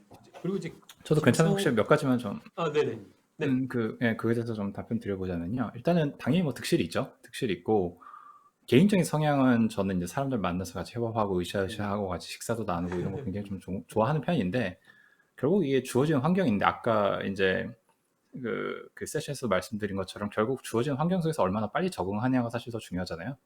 그럼 적응을 하는 과정에서 이미 뭐 다들 느끼셨을 거예요. 저희가 뭐 코로나 시작한 게 그 뭐 최근도 아니고 다들 몇 달 되셨기 때문에 그래서 보면 영함이 어떻게 나뉘냐 생각을 해보면은 그 인디비주얼 컨트리뷰터라고 하죠. 개인적인 실무자들 레벨에서는 아무래도 그 유연성이 가져다 오는 생산성의 증가가 일단은 즉각적인 것 같고요. 다만 그러면 그 반대로 이제 의무의 영역에서는 결국 피플 매니저들 사람들을 매니징 해야 되는 입장에서는 부담이 좀 더 증가하죠. 왜냐면 자기 팀원들이 좀 실제 심리적으로 좀 어떤 상태고 이 사람이 괜찮게 지냈는가 이런 것들 사실은 되게 그런 non-verbal communication이라고 하죠. 비언어적 커뮤니케이션이라든가 또 이런 중간에서 사람들끼리 이제 오가면서 워터쿨러 컨버세이션이라고 미국에서는 부르는데 뭐 식당에서든 잠깐 오가면서 캐치하는 그런 것들이 정보량이 현격히 줄다 보니까 피플 매니저 팀원들을 이렇게 잘 독려하고 하는 것들이 훨씬 더 어려워지는 것 같아요. 그리고 생산성도 이제 좀 재밌게 보고 있는 거는 미국에서도 이런 거를 이제 CEO들 웨비나들을 좀 많이 패널이나 이런 거로 좀 참석을 해보면은 이게 양극화가 심해지는 거죠. 생산성이 높으신 분들은 예를 자기 집중을 잘하든 스스로 스트럭처를 잘 만드시고 맞아요. 자기 주도적으로 하시는 분들은 생산성이 더 증가가 되는데 이분들의 이제 문제는 오히려 더 번아웃으로 가속화돼서 더 빨리 지치고 더 빨리 피로감을 호소하는 경우가 있고요. 반대로 외부의 스트럭처나 다른 팀의 스케줄에 어느 정도 릴라이해서 가시는 의존해서 가시던 분들 같은 경우는 그 스트럭처가 사라지다 보니까 훨씬 더 이제 집중이 하기 힘들어지고 특히 이제 뭐 뒤에 뭐 자녀가 있다던가 뭐 여러 가지 주변에 이제 그런 디스트랙션들이 있으면은 오히려 생산성이 좀 하락을 하는 경우가 있어서 그 생산성이 약간 양극화들이 생기기 시작하는 것 같은데요. 특히 생산이 높아진다고 앞서 말씀드린 것처럼 무조건 좋아할 게 아니라 이런 사람들이 또 빨리 번아웃이 와서 회사들을 그만둘 수가 있거든요. 그래서 피플 매니저가 또 그런 것도 더 캐치하는 게 어려워지기 때문에 그래서 좀 많이 노력을 해야 되는 것 같고 실시간 협업이 줄어들었잖아요. 그럼 그거를 이제 대처하기 위해서 어떻게 적응을 하냐면은 결국은 뭐 워드프레스나 이렇게 뭐 세피어나 완전히 풀리 리모트로 굉장히 오래 해온 회사들의 특징이 문서화를 많이 하는데 이 문서화의 핵심은 글을 많이 쓰자가 아니라 여러 에이싱크로너스한 환경에서 회의를 통해서 의사결정을 할 거를 사람들이 우리의 의사결정의 원칙이라든가 사례라든가 이런 걸 통해서 자기 스스로 의사결정을 할 수 있게 그러니까 피드백 사이클을 오히려 더 줄여주는 거죠. 그래서 스스로 문서 보고 우리 이렇게 의사결정하면 되겠네? 그럼 같은 문서를 보고 누가 의사결정을 해도 비슷한 의사결정에 답이 나오도록 문서화를 해놓으면은 오히려 피드백 사이클이 줄어드는 효과가 생기는 거죠. 왜냐면 스스로 보고 의사결정할 수 있으니까. 그래서 문서화의 핵심이 이제 그런 건 것 같고요. 아까 말씀하신 것처럼 결국 그 커뮤니티, 사람들과의 커넥션, 연결이라든가 커뮤니티에 대한 감이 많이 좀 사라지는데 그걸 위해서 반대로 또 스트럭처된 커뮤니티 빌딩이 필요한 것 같아요. 그래서 회사들 보면 같이 커피 타임하고 저희는 원 테이블이라고 부르는데 다 같이 줌으로 로그인해서 같이 점심 먹으면서 수다 떨고 또 그 여러 가지 이벤트들도 이제 버추얼로 뭐 와인 테이스팅 여러 가지 것들 하거든요. 그래서 커뮤니티를 만드는 거에 대해서 굉장히 의식적인 노력들이 필요로 하는 것 같고요. 그래서 그거를 어떻게든 얻는 게 있고 잃는 게 있으면 그거에 대해서 이제 반대로 어떻게 극복하냐가 중요한 것 같고요. 미국에서도 이게 되게 의견이 많이 갈려요. 폴 그레임 같은 Y 커뮤니티 창시자는 이런 오프라인 커뮤니티에 매직이 있다. 사람들끼리 같이 협업하는 거에서 굉장히 뭐 많은 것들이 일어나는데 이런 것들이 지금 수많은 성공적인 YC 회사들도 이런 오프라인 그 팀의 그런 인터랙션이 없었으면은 사라지거나 탄생 안 했을 회사들도 많이 있다라고 하는 쪽이 있고 반대로 아까 말씀드린 뭐 길랩, 월드프레스 이런 회사들은 무슨 소리냐? 예, 이런 온라인상에서도 모든 게 다 가능하다. 네, 뭐 네. 그런 의견도 있죠. 네, 좋은 말씀 감사합니다. 지금 보시면 이제 그 김성호님이 계속 이제 샌드버드 API는 주요 기능이 뭐냐, 그리고 또 이 샌드버드 API를 활용해서 쓸 수 있는 프로세스라든지 그러니까 활용 방안이 어떤 게 있는지 그런 부분들을 질문을 해주셨거든요. 어떻습니까? 저 제품 그렇습니다. 예, 샌드버드 샌드버드. 주로 무엇에 예. 쓰는 물건이고 이런 질문인 예. 것 같아요. 저희는 아까 말씀드린 것처럼 결국 유저 간의 대화를 연결시켜주는 이제 기능의 API라고 보시면 되고요. 네. 본인이 앱이 있으세요? 앱이 있으신데 여기 안에 유저들이 있으시고 그럼 이 유저와 유저 사이에 대화를 가능하게 해주고 싶으시면은 만드시거나 저희 걸 구매하시면 되죠. 그래서 저희 걸 구매하셔서 넣으시면은 텍스트 채팅도 되겠지만 뭐 음성 통화도 가능해졌고요. 화상 통화도 하실 수가 있고요. 결국 사람들 간의 연결고리를 쉽게 이제 레고 블록처럼 끼워서 만들 수 있게 해주는 게 이제 저희 거라고 보시면 될 것 같습니다. 네. 그래서 또 이제 거기에 대해서 이제 박윤철님은 질문이라고 보긴 그런데 약간 저희들 흔히 사용하고 계시는 뭐 깨톡 이렇게 얘기하시는 이런 메신저가 생각이 나는데 이게 이제 한참 뭐 발전을 조금 가로막기 위해서 대기업들이 뭐 규제니 뭐니 왔지만 지금 다행히도 샌드버드는 글로벌로 진출을 해서 아주 잘하고 계시는 것 같다. 좋은 작품법 같다라는 질문 아닌 평을 주시고요. 어? 질문 아니고 이제 잘하고 계십니다라는 뜻이고요. 네. 네, 감사합니다. 좋은 네, 좋은 질문이셨고. 샌드버드 팬이시. 네, 그러신 것 같습니다. 그리고 또 이제 이종훈님은 이제 질문을 이커머스 분야에서 적용 가능한 사례가 있으면 말씀해달라. 이게 한참 저희가 세션 진행 중에 나온 질문이었기 때문에 아마도 이게 샌드버드에 대한 질문일 것 같은 그럴 느낌이 것 같아요. 들거든요. 예, 네, 이커머스는 어떻게? 그래서 아까 택배 기사나 이런 쪽들에 대해서는 뭐 이렇게 채팅 이런 형태로 될 수 있겠는데 이커머스도 뭐 비슷하게. 네네. 두 가지가 있는데, 한 가지는 그 이커머스 중에서는 이제 마켓플레이스 같은 경우에서는 좀 상당히 많이 정형화되어 있죠. 결국 판매자랑 구매자 사이에 이제 대화를 연결해 주는 건데, 저희 이제 글로벌리 여러 가지 마켓플레이스들, 특히 모바일에서 먼저 많이 뜨고 있는 마켓플레이스들은 저희 걸 굉장히 많이 사용하고 계시고요. 최근에 이제 고객 상담용으로도 이제 다들 아마 느끼셨겠지만 예전에 뭐 미국에서 이메일로 하고 그 전화로 하던 것들이 이제 대부분 채팅으로 다 그 이커머스에 대한 고객 상담이 넘어갔거든요. 그 다음에 이제 뭐 챗봇 연동하는 것도 있겠지만 샌드버드에서 좀 저희가 재밌게 보고 있는 거는 그 판매자랑 구매자가 있는 예를 마켓플레이스에서 판매자 구매자 간의 대화를 중에 이제 문제가 생길 수가 있어요. 그럼 그거를 플랫폼에다가 이의를 신청하죠. 이거 뭐 문제가 있다. 판매자가 뭐 속였다. 혹은 구매자가 돈을 뭐 제대로 안 줬다. 뭐 여러 가지 이슈가 있을 수 있잖아요. 그때 그 상담 티켓을 바로 상담자가 보면은 그 안에 있었던 구매 내역뿐만 아니라 대화 내역까지 한꺼번에 조회가 되니까 그런 것에 대해서 훨씬 더 좀 쉽게 그 상황 설명해 주세요 이런 거 할 필요 없이 바로바로 그 전체적인 그 그림을 볼 수가 있게 되는 거죠. 그런 것들 구현할 때는 저희가 좀 용이한 것 같습니다. 그러네요. 저는 맥락이나 이런 것들을 다 파악하고 대응할 수 있다라는 부분이었고요. 그리고 네, 김지현님의 질문은 클라우드 기반으로 갈 때 가장 고민되는 부분은 보안이다. 특히 이제 변화가 조금 늦은 공공기관, 대학 이쪽에서는 내부 데이터가 클라우드로 가는 부분에 대해서 민감한데 해결 방안이 있을까?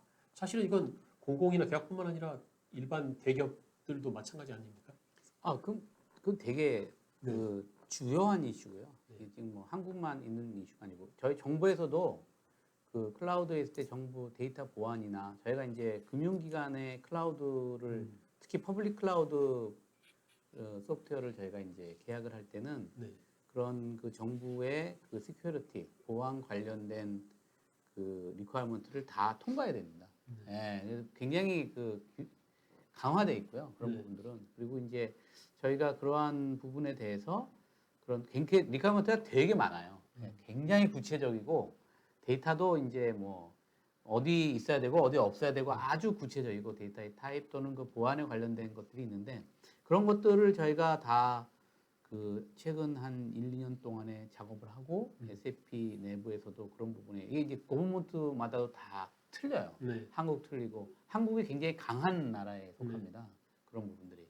그런데 그런 부분들을 다 그 여건을 맞추기 때문에 그래서 우리나라의 금융기관이나 공공기관들도 일부 공공기관들도 이제 클라우드를 채택할 수 있게 돼서 상당히 고민이 많이 됐고 많은 부분이 사실은 어느 정도 해결이 돼 있는 상황입니다. 네, 그러지 않으면 사실 우리나라에서 일단 계약 자체가 성립이 안 돼요. 그렇죠. 그 리퀘어먼트를 풀지 못하면. 네. 어차피 국내에서 엄격한 보안 기준을 굉장히 엄격하죠. 준수할 수 있도록 그렇죠. 저희들이 제안을 하기 때문에 예. 그 부분들은 이제 크게 고민을 하지 않으셔도 예. 될 것 같다라는 부분이었고요. 그 다음에 또 다른 이제 질문들이 있으신데 질문은 아까 김성호님이 또 하셨던 부분인데 분석을 위한 툴이 따로 있을까요? 어느 분한테 드린 질문인지는 모르겠습니다만 분석을 위한 툴은 많죠. 네, SAP에는 뭐 네. 저희 플랫폼이라는 게 기본적으로 애널리스트 플랫폼이니까 세 네. 번째 말씀드린 BTP가 거기에 뭐 하나 데라웨어스 클라우드부터 머신러닝 애널리틱스, 뭐 블록체인 서비스 등 분석을 위한 툴들은 굉장히 많죠. 네. 네. 그러면 김동신 대표님한테도 네. 혹시 이제 저희들 같은 경우도 텍스트 분석이라든지 이런 여러 가지 부분들도 있거든요. 근데 아무래도 뭐 채팅 내용이라든지 이런 것들을 통해서 뭔가 인사이트를 도출할 수 있는 그런 분석 쪽에도 투자를 하고 계십니까? 네, 당연히 저도 열심히 이제 그 데이터에 대한 이해를 높이고자 노력하고 있는데요. 일단 이거를 좀 저희 세미나 주제에 맞춰서 이제 빌드 vs 바이를 생각해 보면은 많은 회사들이 처음에 데이터 분석을 직접 인하우스로 많이 시작을 하시거든요. 네. 내부 이제 DB가 데이터가 있으니까 그거를 좀 개발팀에 문의해서 이거 좀 뽑아주세요, 엑셀을 만들어주세요, 그래핑 뭐 이렇게 하고 하시잖아요. 근데 요새는 특히 이제 실리콘밸리에서도 많은 그 분석이 결국은 다 사스화로 가는 것 같아요. 다 바이로 많이 넘어가고 있고 그거에 대해서 전체 산업들이 어마어마해졌죠. 뭐 단편적으로 뭐 CRM 같은 회사들도 이미 CRM 자체에서 제공하는 분석 툴도 있겠지만은 아예 그 밸류 체인 전체가 좀 많이 쪼개진 것 같아요. 그래서 데이터 웨어하우스 솔루션들도 있고 오늘 아마 상장한 그래서 스노우플레이크라는 회사는 거의 뭐 주가가 바로 뭐 2배가 뛰어가지고 굉장히 그 잘 되고 있는데 저희 이제 같은 투자사 포트폴리오사거든요. 근데 거기서 또 연결을 돼서 뭐 루카라든가 뭐 태블로 같은 소프트웨어를 통해서 그거를 분석을 시켜주고 화면에 이제 리포트로 만들어주고 하는 것들을 저희 샌드보스 내부에서 이제 그런 솔루션들을 결합해서 쓰고 있어요.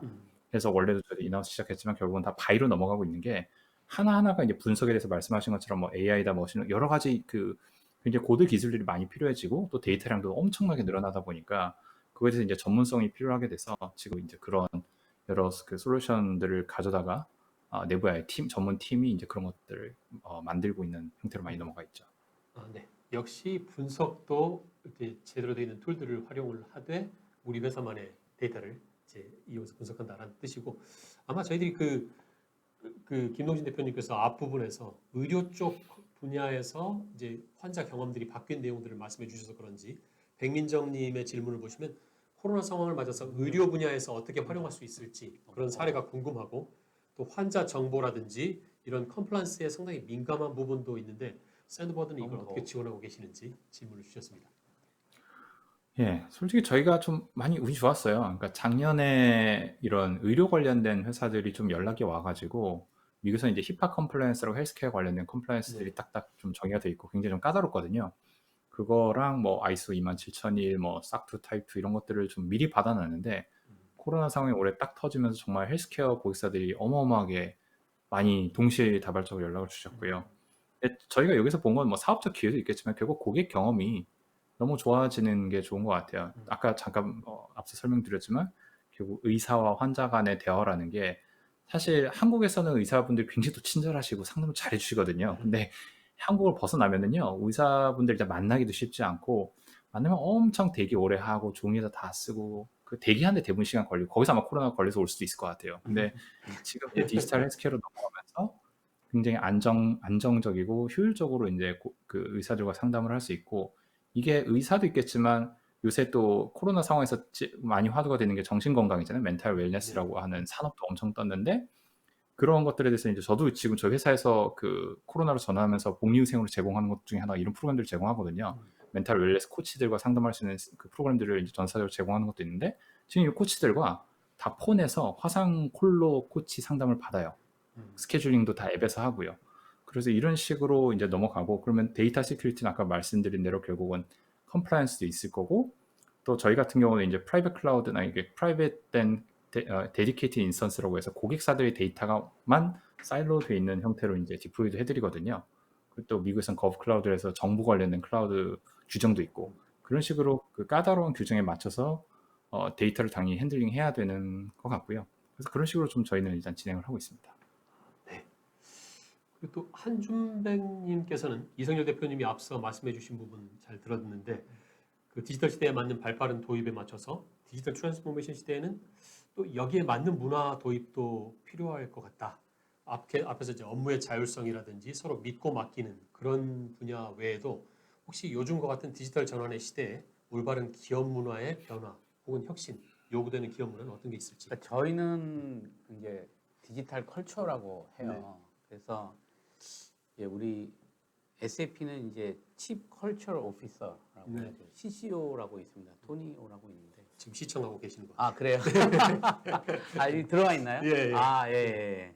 토니오라고 있는데 그 제가 이제 토니하고 같이 한번 이제 미팅을 했어요. 네. 그래가지고 야, 우리가 이제 에자일 워크플레이스, 그러니까 이제 에자일 워크플레이스에서 근무의 한 형태가 재택근무인 거죠.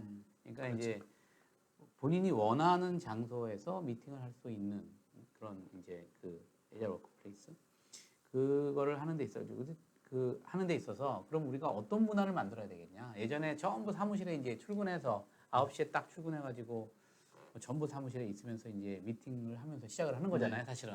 그러니까 사실 전부 와서 대부분 9시에 미팅으로 쫙 시작하는 거예요. 대부분. 미팅룸 잡고. 미팅룸 잡고 미팅룸이 지금 뭐 네. 잡기가 너무너무 힘들고 엄청 사실 힘들죠. 저희가 회사가 미팅룸이 많은데 미팅룸 잡기가 쉽지 않았어요. 네.